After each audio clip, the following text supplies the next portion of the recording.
જય શ્રી કૃષ્ણ. મારું નામ સંગીતા, હું વાળા નેત્રાની મમ્મી બોલું છું.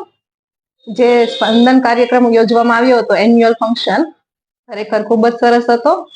બધા જ ગીત ઉપર ડાન્સ જે બાળકોએ કર્યો હતો, પ્રિપેરેશન હું રોજે રોજ જોતી, કારણ કે હું પણ એમાં પાર્ટિસિપેટ કર્યો હતો. મેં પણ તો બધા ગીત પણ મસ્ત હતા.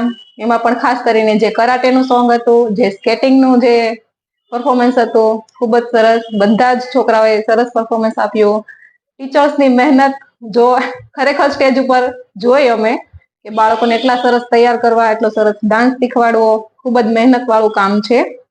હું જ્યારે મારી દીકરીનું એડમિશન કરાવવા આવી ત્યારે મને કહેવામાં આવ્યું હતું કે આ સ્કૂલ પરંપરા, પ્રતિષ્ઠા, અનુશાસન અને સંસ્કાર એ 4 પાયો પર કામ કરે છે, જે ખરેખર આ પ્રોગ્રામ થકી અમને સાર્થક થતું જોવા મળ્યું. પ્રતિષ્ઠા, જે મહેમાનો આવ્યા હતા પ્રોગ્રામમાં, પ્રવીણભાઈ ઘોઘારી, મનીષાબેન આહિર જેવા મોટા મોટા જે મહેમાનો આવ્યા હતા, એ જોઈને પ્રતિષ્ઠા સ્કૂલની જોવા મળી. અનુશાસન, દરેક બાળકે પોતાનું 100% આપવાની કોશિશ કરી. જે ટીચરે ટ્રેન કર્યા એ પ્રમાણે સરસ એકદમ ફાઇન પરફોર્મન્સ હતું બધા બાળકોનું.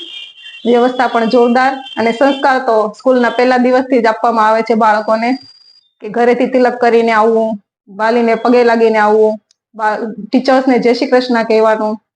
તો સરસ, ખૂબ જ જોરદાર કામ કર્યું. અને બધા જ સ્ટાફ મેમ્બરોને, અર્ચના સ્કૂલના બધા જ ટીચર્સોને ખૂબ ખૂબ ધન્યવાદ. સક્સેસફુલ સ્પંદન કાર્યક્રમ રહ્યો.